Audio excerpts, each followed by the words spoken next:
Hello, welcome to the Honest Wargamer. I'm your host, Rob. This is day 2, and we're going to be looking through all of the cultist units for the Slaves to Darkness book, and also some of the characters that were missing, like the Darkoath Warqueen. I'm really hoping she's going to be fantastic. I imagine she's like a blender character. Looking forward to that. All of the cultists, how you can use cultists in the book, the endless spells, all of those things. Let's dive into it. I'm very excited. Before we get into looking at the cultists, we need to look at a couple of different things that are going to apply to all of the cultists. Number one, they initially come as undivided, so no marks. Boo. However, there's a command trait that can change that. So as I talk about all these, I'm going to be keep referencing these couple of things that you're going to be able to do. The Idolater Lord command trait is pretty amazing. The General becomes a priest.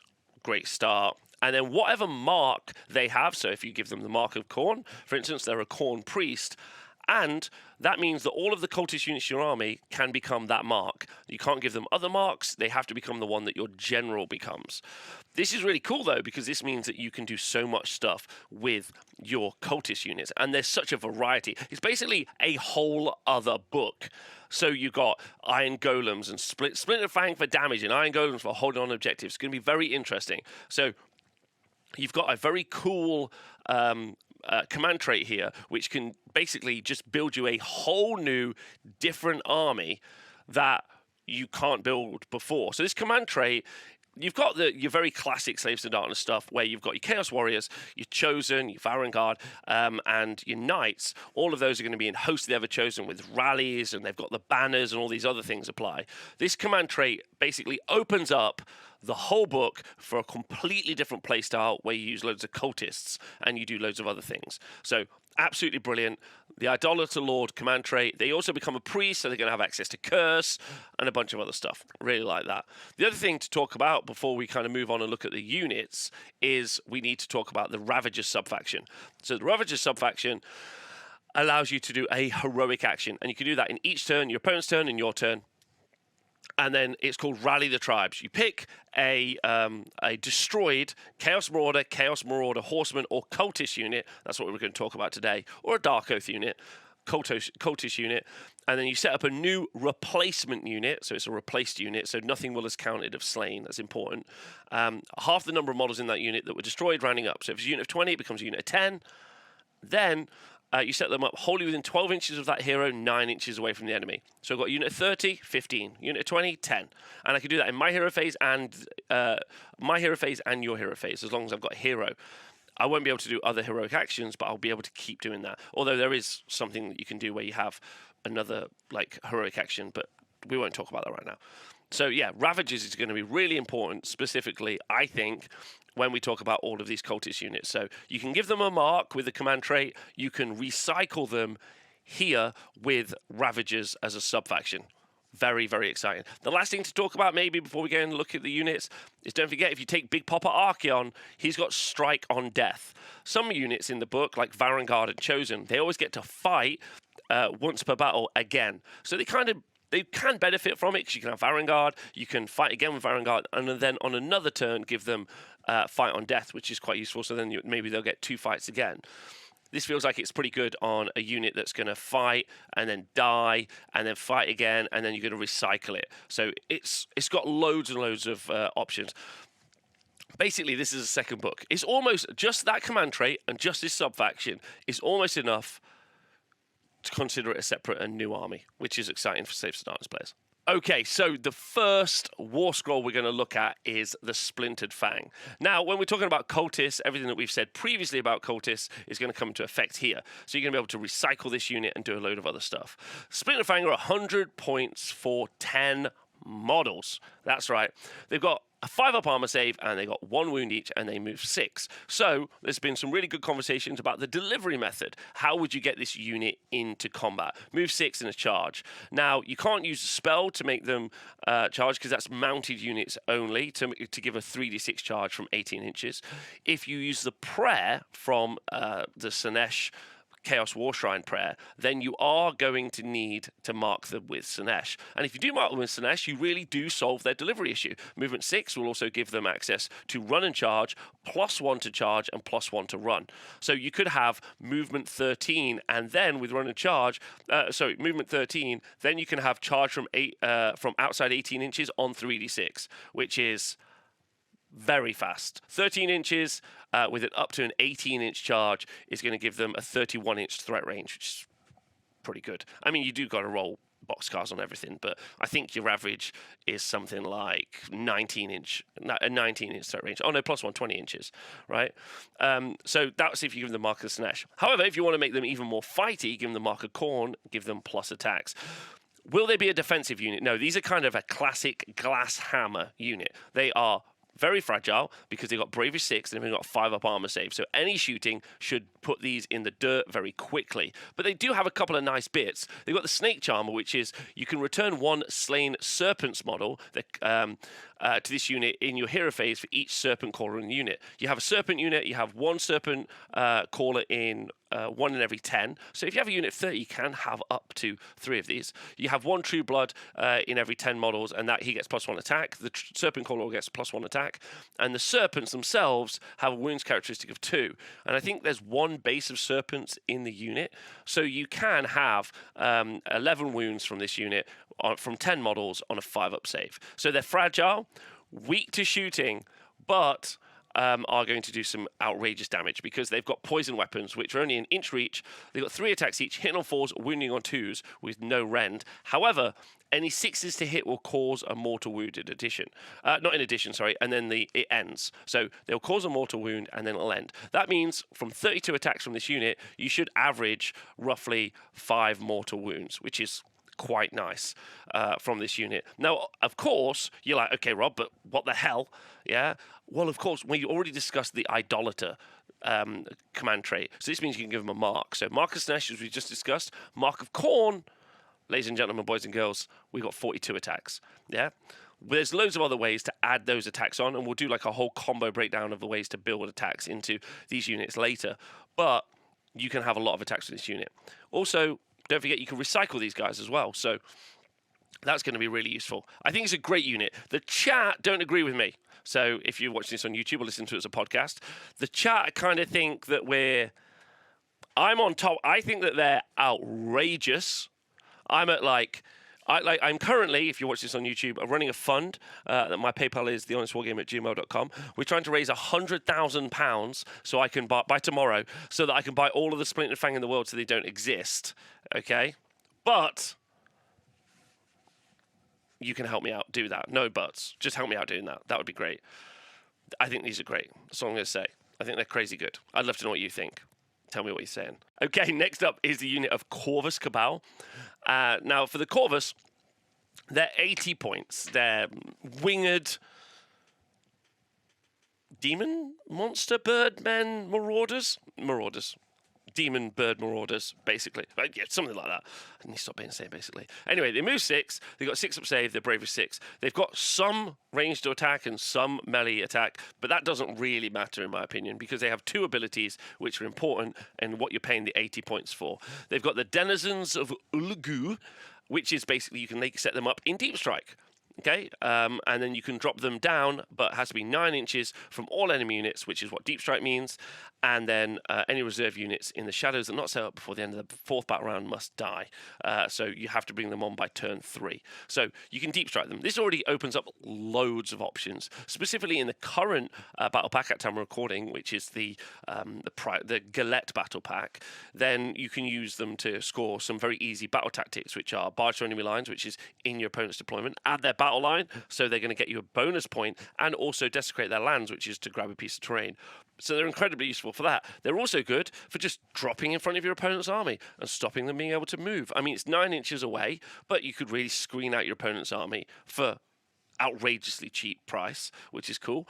Drop them at the back of the board, try to assassinate some stuff at the back. Their profile's pretty weak, but they've got some great utility. 80 points for a set of bases that can Deep Strike is great. That's what you have to think about it. When things are priced so cheaply, you're only paying for that and that alone. They've also got Death from Above, which is this unit is not visible to enemy units while it's in cover. In addition, if this unit attempts to charge while it's wholly on a terrain feature, it can fly when making a charge move in that phase. Okay, so again, you can deep strike them, hide them, and your opponent has to come and root them out. Might help with your grand strategies, might help with battle tactics. Those are why you're buying it. Like, you're looking at your army list and you're thinking, do you know what? I want some first turn early mobility. I can do this, yeah, or late game I want to get some battle tactics. This is what I'm going to do, and the Corvus Cabal are going to do it. They're wicked miniatures. All of the cultist miniatures are phenomenal. Wicked miniatures, cool stuff that they can do. It's part of an army plan, but yeah, good. Okay, next up, Iron Golems, an incredibly popular unit in the Slaves to Darkness roster up until the new book. It's 100 points for 8 Iron Golems, but they do have an Ogre Breacher. And he's worth 3 wounds, so it's 11 wounds for 100 points across 8 bases. They've got a 4-up save, they've got a wound apiece, other than obviously that Ogre Breacher. They only move 5 inches, and they're bravery 6. They've got a special rule called Iron Resilience. And this is you add 1 to save rolls for attacks that target a unit if this unit has not made a normal move in the same turn. Now, a normal move is very specific. So a run move, i.e. moving plus a run, is actually a run move. And so you can run these guys and always have +1 to save. You can retreat and get +1 to save. You can, you can retreat. So there you go. You can do a pile-in, all sorts of stuff. So these guys are going to have permanent +1 save, and I'm just not nailing it today, am I? I was on fire yesterday, but not today. Their weapon profile is fine. It's 2 attacks, 4s and 4s, no rend damage 1. They've got like a bowler attack, so they're like, okay, in my personal opinion. Like a redeploy, sure, and like that will do for the +1. So they're a 3-up armor save on 11 wounds for 100 points. This isn't bad by any stretch of the imagination. We call these like objective campers. They just stand on objective and be tough to shift. But I don't know, like looking at the cultists, like we've looked at 3 already, right? We've seen like incredible output from the Splintered Fang and like movement utility from the Bird Boys. So I feel like these are kind of okay, especially when we now have units in Slaves to Darkness that can hold objectives sensationally well. These 100 points that you spend could easily be pushed into going into some Chaos Warriors. But maybe you just take loads of these, have some fun, sit on objectives, be annoying, difficult to shift. Like at the end of the day, 300 points of these is going to be 33 wounds on a 3-up save. Nah, I would take Warriors. I really do think I'd take Warriors. But we'll see. Maybe what would you do? That's the real question. The Untamed Beasts, a unit of 9 models for 100 points, 90 points. That's a terrible way to start the recording. Untamed Beasts, 90 points. So 9 models for 90 points, the Untamed Beasts.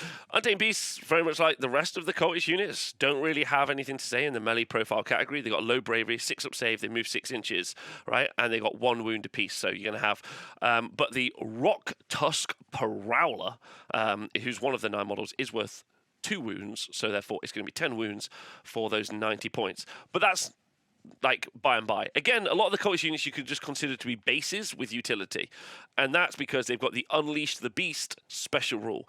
This unit can run and still charge in the same turn. However, in addition, after armies are set up but before the first battle round begins, this unit can make a normal move it cannot run.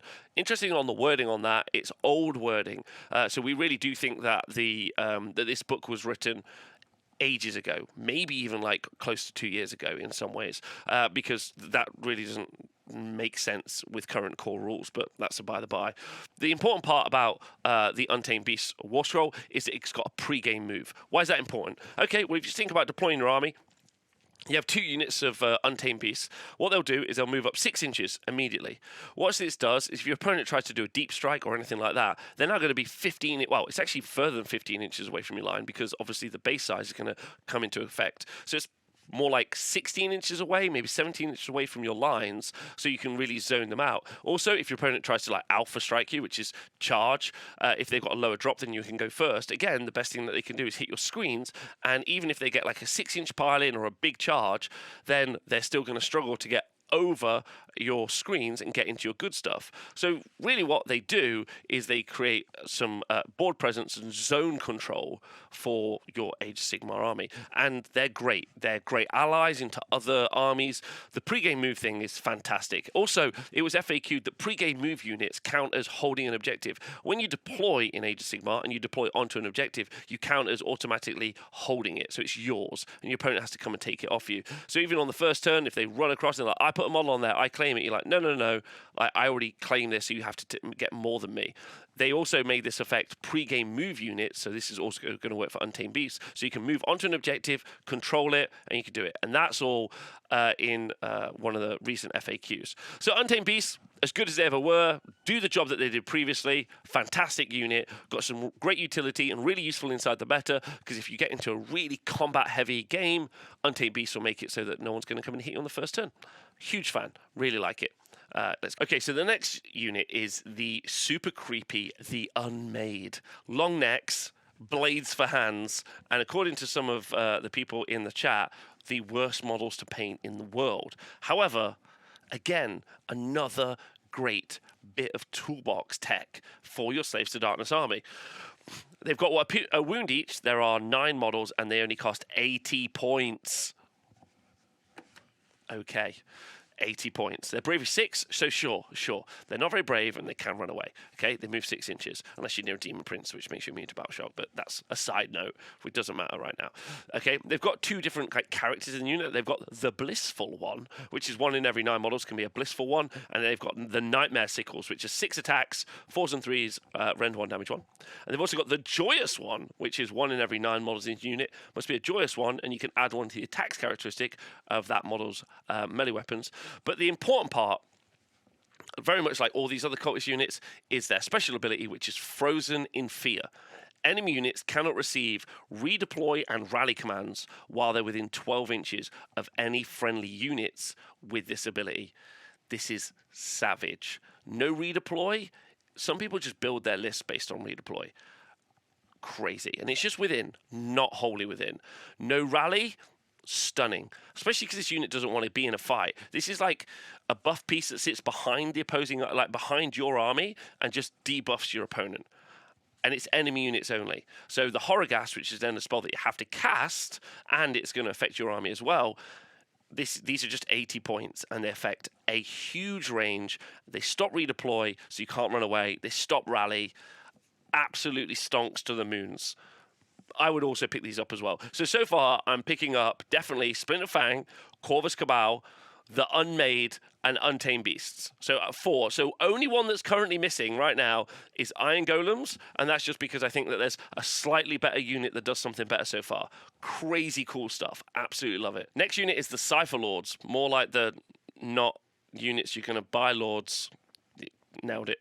They're 80 points for 8 models. They got a 6 up save. They got 1 wound each. They move 6 inches, and they're bravery 6. So they're not going to survive very well. They've got some throwing stars and chakrams and some exotic blades, but they're not like whatever. I mean, you know, you've got some attacks that are 3s and 4s, but it's fine.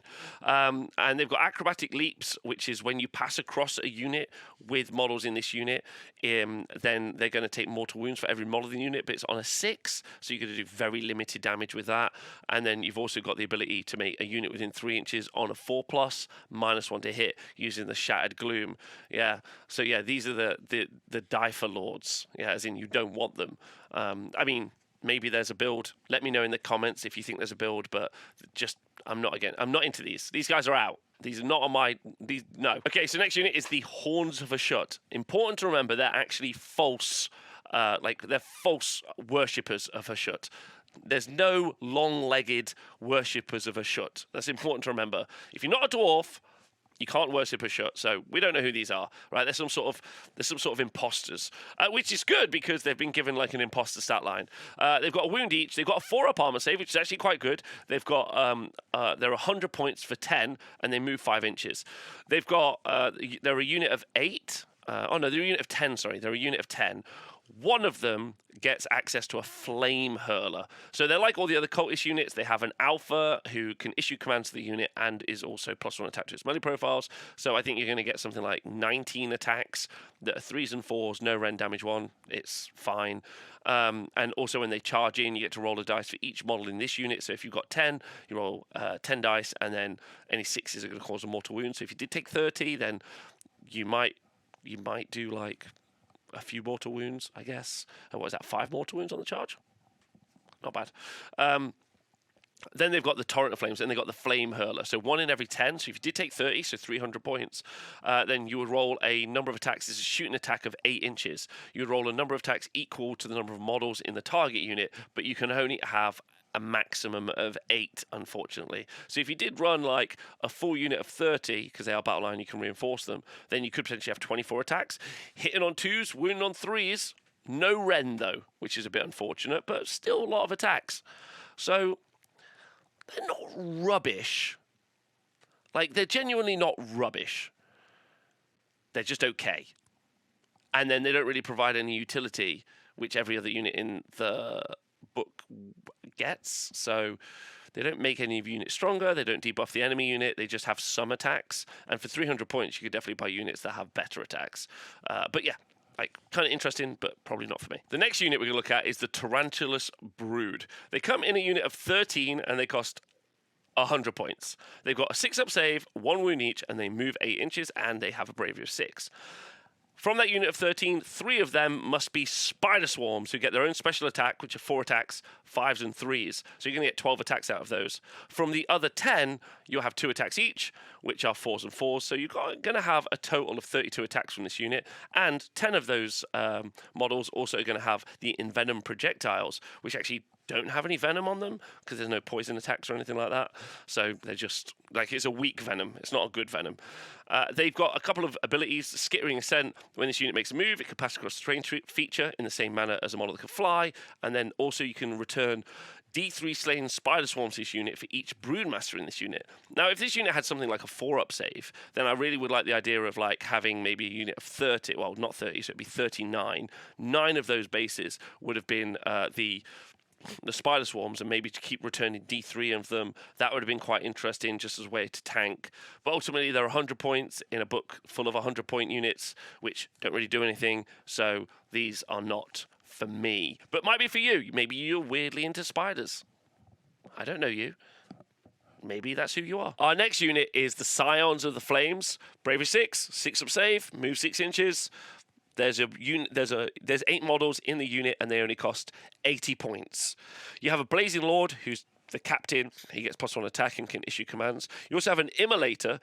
For 1 in every 8 of models is an Immolator. And in the combat phase, at the end of the combat phase, so these guys have to survive, and I really think 8 wounds with a 6-up save is very unlikely to do so. But if they do, then on a 2+, this unit suffers D3 mortal wounds when it's within an inch. They have an Inferno Priest who can change their Flame Burst pots for Engulfing Flames, which is D6 attacks, 3s and 3s, no rend damage 1. And the whole unit is equipped with Flame Burst pots, which, if you hit with them and they hit on a 4, they explode into 3 hits. So you make 3 wound dice. So a hit with 1, I'm going to get to roll 3 wound dice. You'll attack with 7 of them, so your maximum is going to be 21. They wound on a 3. They're no rend and they're damage 1. These don't really have any utility. They kind of do some damage. The models are insanely good, but I just don't really see a point in taking them for myself personally. The next unit is a unit of Spire Tyrants, and even though they're completely semi-naked, they have a 4-up armor save, unlike the Scions of the Flame, who had a 6-up armor save while fully armored. The Spire Tyrants have a 4-up save. They come in a unit of 9. They have 2 special models, the Bestigor Destroyer and the Headclaimer, both of whom get to add +1 damage to their melee weapons. They also have a Pit Champion who is a captain in their unit, so can issue commands and get +1 attack. They've got a wound each, though, but they're only 80 points. So you're going to have 9 wounds on a 4-up armor save for 80 points. You get to add +1 attack to the weapons characteristic of this unit if they're within 9 inch, wholly within 9 inches of a mortal hero, and if they're within 3 inches of an enemy unit, they do not take battle shock tests. So actually fairly resilient because they aren't going to run away, and they've got a 6-up bravery.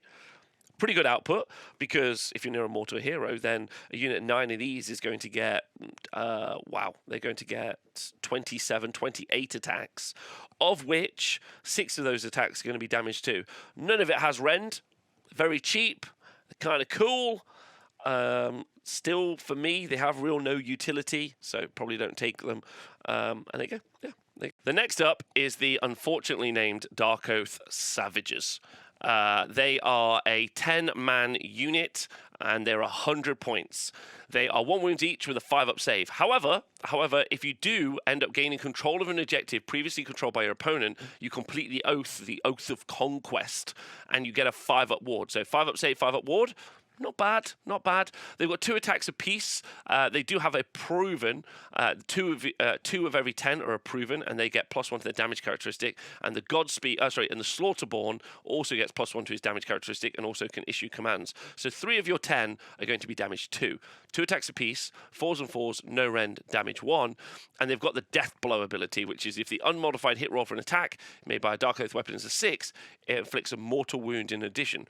So overall, kind of like our Splintered Fang, where we get mortal wounds in addition, not very survivable, but these guys don't have as many attacks. So I guess they kind of trade off with the Splinter Fang unit in that they're a little bit more survivable, especially if they gain control of an objective.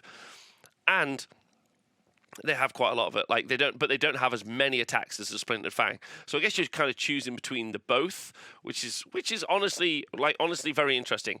They're both 100 points, so you can swap and mix and match. I think I currently would go for Splintered Fang, but the Darkoath Savagers really aren't a bad shout, especially if you give them marks for extra attacks. If you made them -1 to wound, then that would be interesting as well, especially if they gained access to that 5-up ward. Not a bad unit, but they're in a book with loads of great units that provide lots of utility. So can they compete with 100 points being invested in a better unit? It's a great question. But yeah, they definitely could see play. Okay, next up, unit pretty hype, the Chaos Legionnaires. 110 points for 10 of these models. Chaos Legionnaires are for 8 of these models. Oh, sad. Okay, so for 8 of these models, they've got a 4-up save, which is great. I like that for a combat unit. They only move 5 inches, but they are Bravery 7, which is a little bit higher than some of the other undivided units. They got a wound each, so you're going to have 8 wounds for 110 points.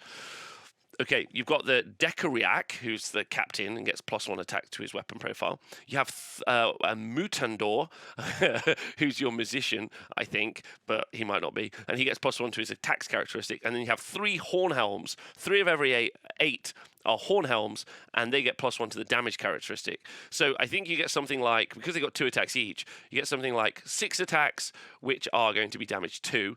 And then you have 5. You have 10 attacks. 12 attacks, which are damage 1. Then you have a couple of special abilities. If you're near Be'lakor, then the Devoted to the Dark Creed adds +1 to the wound rolls for attacks made by this unit to units wholly within 12 inches. So that's on Be'lakor. So then they're going to be 3s and 3s, rend 1. So pretty good. And then you've got Sow Confusion, which is once per turn at the start of any phase, you can say this unit will sow confusion. And if you do so, pick a unit within 6 inches of this unit and roll a dice on a 4+, that unit cannot issue or receive commands in that phase. You cannot pick the same unit as the target for this ability more than once in the same phase. Okay. I think that this is an okay unit, very much like all the other units. It's kind of a combat unit that maybe does something. The Sow Confusion is maybe the reason you would have it. 4-up armor save is nice, not as many wounds as the others. More expensive than the other ones because they are 110 points. Some of those are 30 points cheaper, and when you're taking multiples of these, that's really going to stack up, in my opinion. Yeah, they're okay. The great minis, I think the Sow Confusion thing is kind of okay, but you've got so many other debuffs. You've got the Unmade for no Inspiring Presence, no redeploys, no rallies. I mean, that's just cool. You've got abilities to make it so that 1 or 2 models don't count on objectives. Yeah, it's just these are okay. These are okay. Very much like a lot of these are okay, and you could definitely use them. absolutely. But I think that there's like more optimal choices, and these don't even necessarily do fun stuff. I guess the Soul Confusion thing is fun, especially with Be'lakor. Be'lakor shut a unit down. Like, there's a huge debuff army here, right? Be'lakor for shutting stuff down. Then you've got Demon Princes for turning off ward saves. You've got it so that enemy units aren't going to be able to use Inspiring Presence or Rally, not going to be able to use Redeploy. You can make it so that units of 1 or 2 won't count for holding objectives. Oh, sorry, wounds of 1 or 2 won't count for holding objectives. You've got Mindstealer Sphiranx, so that you can make units fight last. You've got spells to make stuff fight last. You've got recycling units. You've got like a big debuff army available if you want to build into it, which is genuinely very interesting. But yeah, Chaos Legionnaires, okay, is how I would rate them. Okay, so a couple of missing war scrolls from the review yesterday, and so we can go through all of those now. The first one we're going to start with is the Gaunt Summoner. There are 2 Gaunt Summoners, Gaunt Summoner on disc, and a Gaunt Summoner on foot. Plod, I guess is what I should say. They are 2 cast wizards. So if and they're both 2 cast wizards. So if you did decide to take them in Cabalists, as being pointed out in the chat by Shelf Loathing, then you could obviously have a 3 cast wizard that can cast on 3d6 using the heroic action. So that's pretty good. They both have access to pretty similar rules, so I'll go through them. The only difference between the 2 is the one on foot is 210 points, has got 5 wounds on a 6-up save, and only moves 5 inches, whereas the one on the disc is 240 points, which is 6 wounds on a 4-up armor save, and moves 16 inches. So you've got some real mobility in the list. Because it's marked with Tzeentch, it's going to have access to being able to ignore spells on a 6, but also be able to use the teleport spell, which basically can bring units back from where they are somewhere on the board within 9 of it. And when you can move 16 inches, that might be really useful, especially when you can double up with its silver ported ability, but we'll talk about that in a minute. Its weapon profiles are not really the reason that we want to talk about it. It's a wizard, can be a 2-cast, it is a 2-cast, can be a 3-cast, just by being in a sub-faction. You could give it an Arcane Tome, could be a 3-cast. It's got the Book of Profane Secrets, which does 2 great things. One, adds 1 to the casting, dispelling, and unbinding rolls for this unit, so we'll already get +1, which is great. And in addition, this unit knows all the spells in the Lore of the Damned. Now, when you play this in Tzeentch, it knows all the spells in the Lore of Change. So this is really cool because there's loads of good spells that you want to cast from the Lore of the Damned. There's the Strike Last spell, which is good, but limited because it's got 12-inch range. You've got the ability to charge for mounted units only. You've got the ability to charge on 3d6 from 18 inches away, which is pretty good. You've got the spell to make it so that you roll on the Eye of the Gods table, which is a great spell, and I think a lot of units are going to use that. A lot of people are going to use that, in the game. So having access to all of those spells and being able to choose them and cast 2 spells is really good. 210 points isn't bad. Our Chaos Sorcerer Lord is something we probably want to take already because got access to a great spell of its own, which is +1 hit and +1 to wound. But yeah, not too bad. Now, its other abilities are the Lords of the Silver Towers. Now, this one is an interesting one. It's once per battle at the end of the phase, at the end of a phase, you can pick 1 enemy hero that's within 9 inches of this unit that has made an attack that targeted this unit in that phase, or use an ability or a spell that inflicted wounds or mortal wounds on this unit in that phase. If you do so, roll 2d6. If the roll is greater than the wounds characteristic of that hero is removed from play. Importantly, they're not slain. They're removed from play. So if you have the ability to come back from the dead, it's not going to work because you're just taken somewhere else. Okay, so yes, the hero cannot be returned if you're allowed to bring back slain models. The model has not been slain. They've been sent to the Silver Towers, which is a cool ability. And obviously both of these 2 models have that.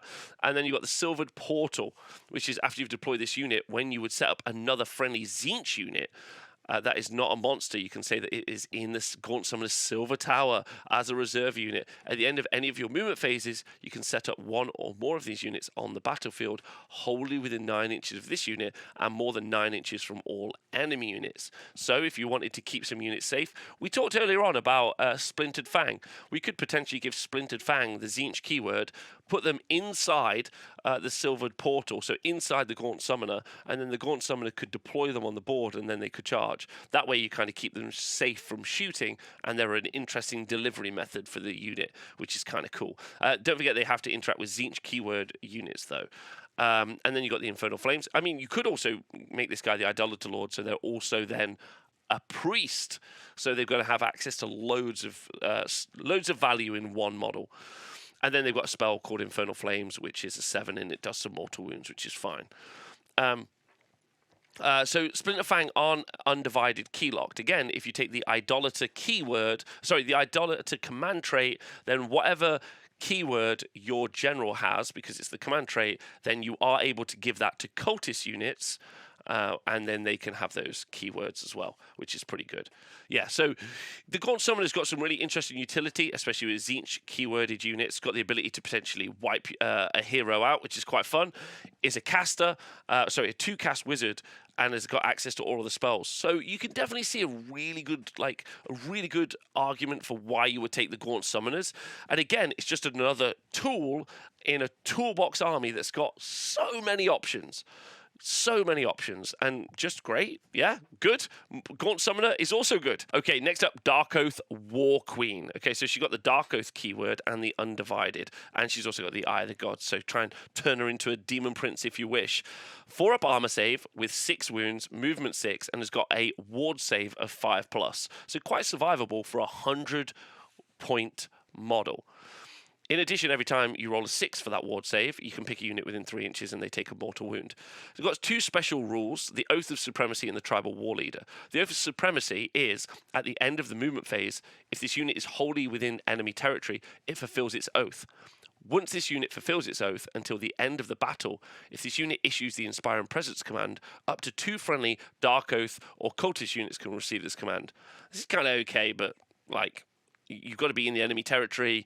Your move 6 character has to be over there. I don't really personally see this. And then you've got the Tribal War Leader. After this unit has fought in the combat phase, for the first time, you can pick a 1 friendly Darkoath unit that has not yet fought in that combat phase. If it's within 3 inches of an enemy unit and it's wholly within 12 of this unit, it can fight immediately. So this is kind of what you can do with the Knights, with the Chaos Lord on Demonic Mount, or the Chaos Lord on Karkadrak. But it's Darkoath units, so whatever. I'm not particularly hype on the Darkoath Warqueen, I'm afraid. But she's okay. She's cool. Maybe she got 4 attacks in close combat, 3s and 3s, rend 1, damage 2. Kind of okay, but yeah. I still don't think she's necessarily the. I mean, maybe she is the melee character. She's a 100-point melee character at the end of the day. But this book has got value for days. She needs a real good argument to be in the list, and I don't see it. Next up, the Darkoath Chieftan, coming in 95 points, got a 5-up save and 5 wounds and move 6, has no ward save. So less survivable than our Darkoath Warqueen. He's got the Death Blow ability, so any attacks with his Cursed Broadsword on a 6 to hit are going to inflict a mortal wound in addition. Got 4 attacks, 3s and 3s, rend 1, damage 2 with his big broadsword. And then his Warlord Axe is 3 attacks, 3s, 3s, no rend, damage 1. He's got the Oath of Murder, though. The first time an enemy hero or monster is slain from wounds from this model, then he's going to get Always Strikes First, which I feel like he would have needed before he killed the enemy hero. And then you got the Tribal War Leader. After this unit has fought in the combat phase, then you can make another Darkoath unit within range go at the same time. So you could potentially kill an enemy hero, get Always Strikes First, charge in, the Darkoath unit charge in, strike first, then they strike first as well at the same time. But he's 95 points, he's got a 5-up armor save. The Wizard in this army is 120 points, and he auto gives a unit a 6-up ward and also has a great spell. Not making it in lists. Okay, so another character is Thedra Skull-Scryer. Thedra is a special character and is a wizard. Okay, Undivided and Eye of the Gods. So Thedra casts only 1 spell. However, if Thedra ever casts a spell on a 10+, then for the rest of the battle, she can cast 2 spells and unbind 2 spells. Very much like a Lord of Change. Not that we're going to talk about that very much. And then she's got a special spell called Enfeeblement, which is cast on a 6. It's got 12-inch range, and you make an enemy unit -1 to wound, which is a great spell.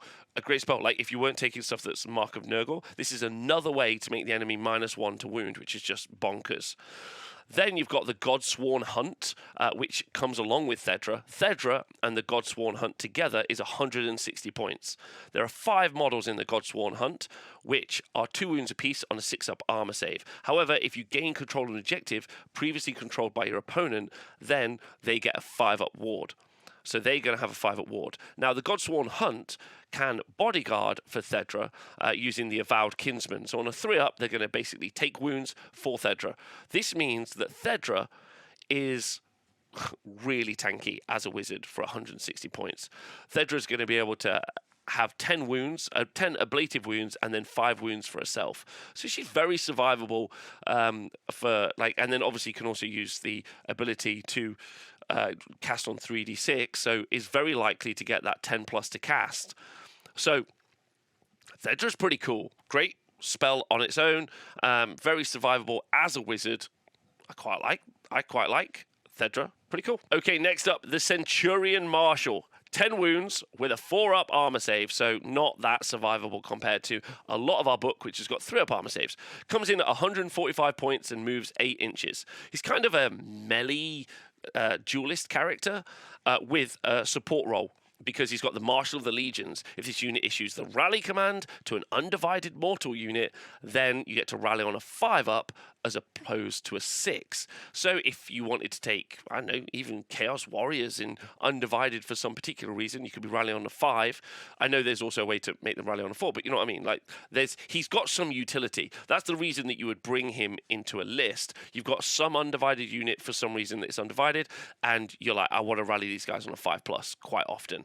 It's kind of interesting if you were to bring the Centaurion Marshal into the Ravagers, and if you weren't to give the Ravagers a mark for some reason, and you were just to have a unit of, like, let's say 30 Splintered Fang, you could charge them in, they could nearly die, then you could rally them on a 5-up, and then when they do finally die, then you'll have 15, which you've got access to rally. But yeah, I don't really see it, like, but maybe, like, there's definitely some options, there's definitely some list building tricks in here. And then as to him as a duelist character, he's got 2 attacks with his Mauling Spear, which are he's got a 2-inch range on his Mauling Spear with 4 attacks: hit on 3s, wound on 3s, rend 1, damage 2. Any hits he achieves with his Mauling Spear, then he gets to add those hits to his next profile, which is 6 attacks, the Skull Bludgeon, 3s and 3s, no rend, damage 1. He also, at the start of the combat phase, can pick an enemy unit within an inch, and on a 6, he can make the Always Strikes Last effect apply. However, this doesn't work on monsters, and it doesn't work on units with 5 or more models. So it's very fringe case, and it's a 6.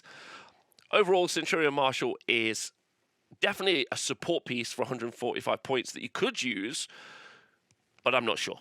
Like, and in a book of I'm very sure, then you're going to struggle to find a place. But we'll see. Like, I can't wait to see what people's lists are going to be. Okay, our next hero is a special unique unit called Zarshia Bittersoul. She's a wizard, or he's a wizard, or they're a wizard.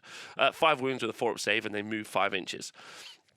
Can cast 1 spell, unbinds 1 spell, and then has got access to Oracular Visions, which is the special ability that the Chaos Sorcerer Lord has, and in fact would make a very cool proxy for a Chaos Sorcerer Lord, where you can give a ward save to a Slaves to Darkness mortal unit within 12 inches, and it's a 6-up ward save. She does have a special spell called Mask of Darkness, which is cast on a 6 and a range of 12 inches. And that's where she can cast her special bodyguard unit, because she's one of the Underworld's special units. So she's got Kragar's Ravagers. When you buy Zarshia, you also get the Ravagers at the same time. They come as a unit for 195 points. That unit is 3 models, and they've got a 3-up armor save with 3 wounds apiece. So it's going to be 9 wounds on the 3-up armor save, which is legit. The spell that she can cast is you pick up that unit within 12 inches, and you can teleport anywhere within 24 inches, 9 inches away from the enemy. That unit has got 1 model that's got 3 attacks, 3s and 3s, rend 2, damage 2, and then 6 attacks that are 3s and 3s, rend 1, damage 1. They count as 2 models on an objective, and they've got a ward save of 5+. I don't think you're going to take this unit. It's 200 points in a book that's stacked with value for a cast to teleport a very small unit. Just don't really see that happening. But, like, it's cool that it's in there. It's fun. It's a great miniature. You might do it. You might, which is, like, this book is just full of you mights because it's got so many options. So, yeah. Very cool. Okay, next up, we're onto the weird and wonderful units, kind of the monsters of chaos, not the beasts of chaos. That's a completely different book. These are the monsters of chaos. And the first one we're going to look at is the Furies. The Furies come in units of 6. They cost 90 points, and they have got a 6-up save. They've got 2 wounds apiece, so you're going to get 12 wounds on a 6-up save, but they do move 12 inches.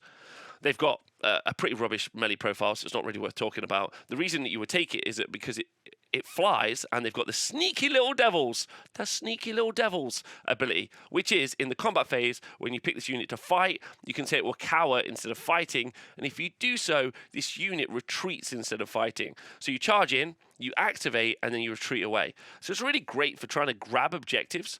They can also be battle line in Legion of the First Prince, which is kind of cool. So you can have a unit of 9. But really, you're probably taking minimum units of these so that you can charge in and then teleport away across and grab an objective, zone out something.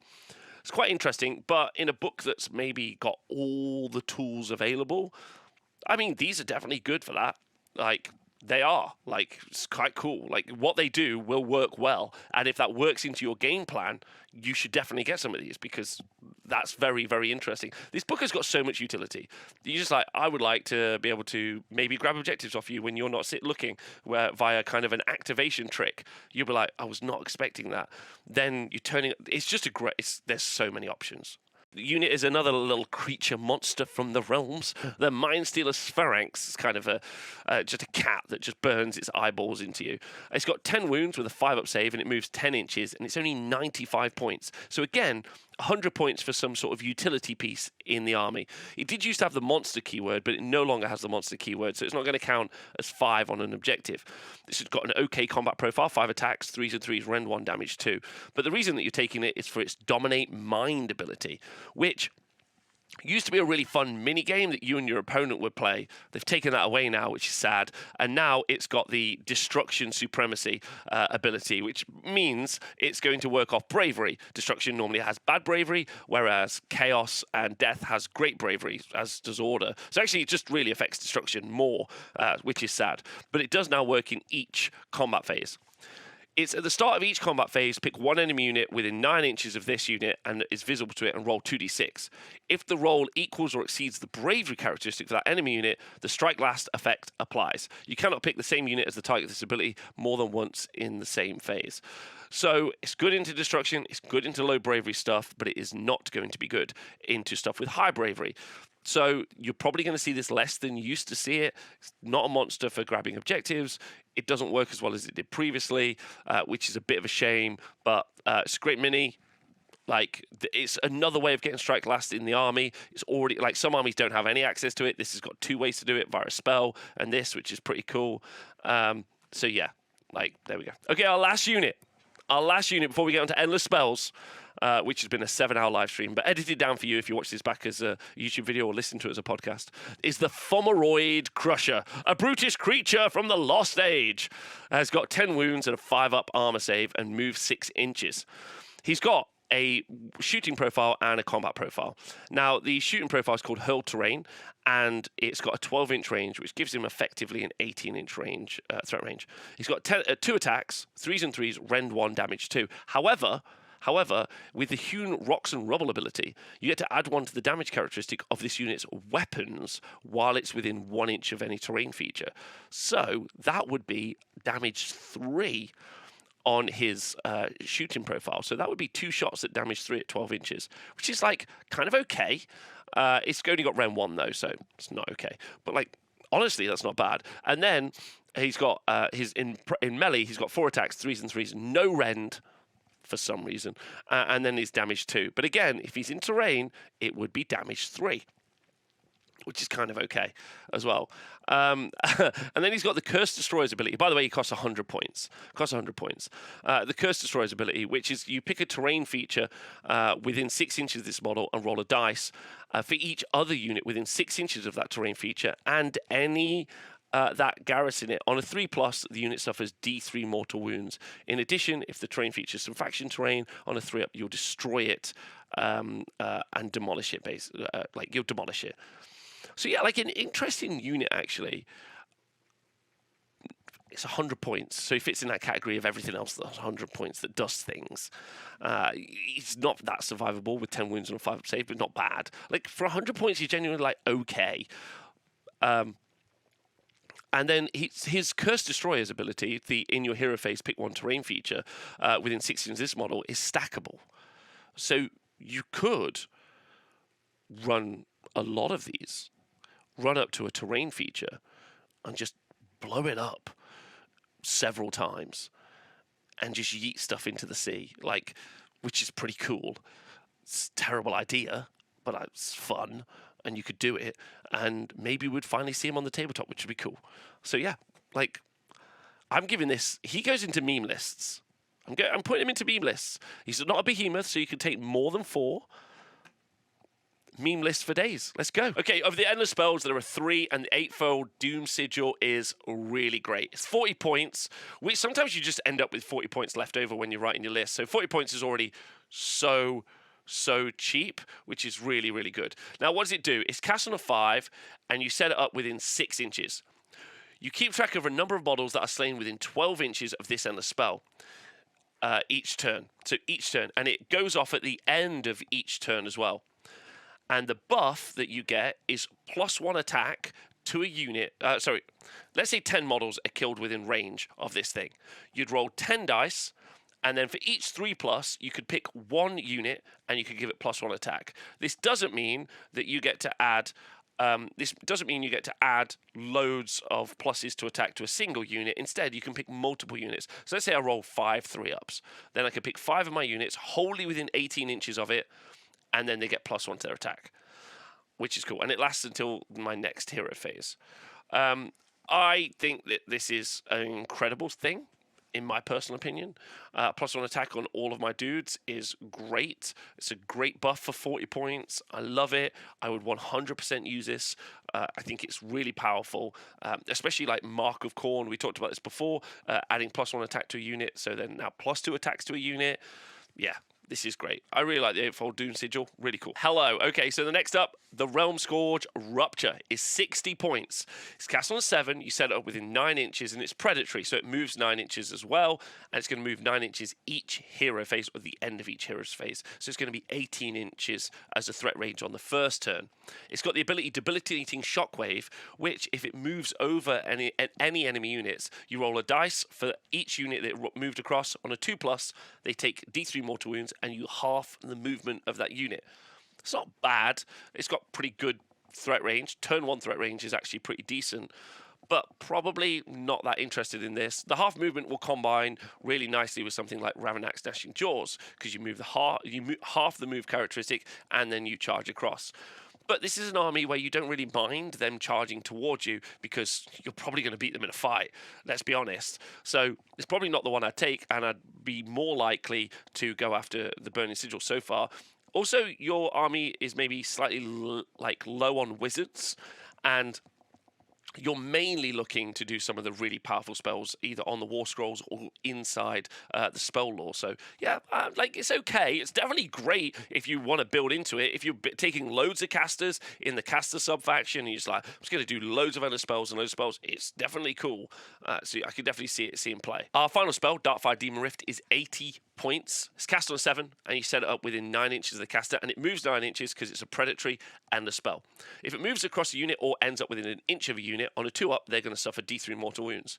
If this endless spell is within range of any other endless spells within 12 inches, then you add +1 to how many mortal wounds it does. So if it's near 2 endless spells, it's going to be D3 +2 on a 2-up to any units that it passes across or moves. That's kind of interesting, especially if you're building like a Kabbalist list and you want to get a bunch of endless spells and you want to do Ravagnax Gnashing Jaws along with this, and you also want to take the other spell that we just talked about where it moves up so they're all near each other. You're already going to be adding +2 to it, so it's going to be D3 +2. So you genuinely could create like a bunch of like mortal wound damage, which is kind of cool. Like, I like that. That's really interesting. Give some good range threat for the army. You could be running Kabbalist to try and get a bunch of those spells out, which is also really fun. Yeah, 80 points. 80 points is cool. Like, it's probably not going to see a lot of play, but it might, and you definitely could build a list around it, which is very cool. Let's wrap up. We've spent 10 hours, roughly, over 2 days, looking at the Slaves to Darkness book live on Twitch. There's the chat with me. And we've condensed it down, and we've looked through every war scroll, every unit. We talked about loads of combos. So what do we think about the book? I think it's a very strong book. It's like coming in at A, might be an S-style book. It's got so many combos that it's difficult to keep them all in your head. You've got so much utility in the book, in war scrolls and abilities. You've got so many spells that are going to be effective, so many endless spells that are going to be effective, so many interacting units that are going to be so strong. You're going to have to keep track of lots of stuff. You can build a wide variety of lists. You can build meme lists. You can build combat lists that are going to be very good. You can build lists that are going to be very offensive, lists that are going to be very defensive. You can build whole cultist armies. You can build very elite armies. You can build character-heavy armies. It's just a sensational book. There are some clangers in the game, in the book, but that's mainly because it's a book of dozens of war scrolls, and you can't just keep giving out different abilities to all the different units. It does lack shooting. That's one of the things I would say. I keep saying to people, maybe allying some Blissbarb archers to clear screens and stuff. Feels like that's a bit of an issue. But the ability to build cultist armies, and then those incredibly high armor save armies that we talked about yesterday, is just nuts. Like, it's got the ability to turn off rallies, redeploys, how many counters an objective. It's got the ability to turn off ward saves. It's got teleports. It's got fight lasts. It's amazing. Like, it's an amazing book. It also feels like an older book. Like, as a kind of a review, it feels like an older book. It's got some, like, wordage where you're like, well, that's definitely lifted from stuff in the past. You are going to see loads of different playstyles. What I like is that I think you're going to see a lot of people run to the 4-up rally sub-faction, and whether or not that gets nerfed or doesn't get nerfed, I think there's also counterplay into that immediately. We know that there's loads of options inside this book to turn off rally. So then as soon as that happens, that sub-faction kind of, like, it immediately kills itself as a book. And I don't know if that was intentional by design, and if it was, I actually think that's really cool for it as a book. Yeah, I think it's great. Like, I think you're going to have loads of fun collecting and building armies playing with this, if that's what you do. Yeah. And if you ever want to join us on one of these crusades to read through books on Twitch, I'm live Monday through to Friday. Sometimes also, well, hopefully in the future, live every Sunday as well, where we're going to do Objective Zone, where we cover live AOS events, which is super cool. You go check them out on the T-Sports network. If you've enjoyed this, please do support the show by joining Patreon or liking, subscribing, commenting, sharing it with your friends. Any of those things would be great, and I would really appreciate that. Thanks very much. As always, my thanks to my favorite people ever, the Twitch chat. Thanks for supporting me through the past couple of days. You've been brilliant. Loads of love to you, and I'll see you guys next time.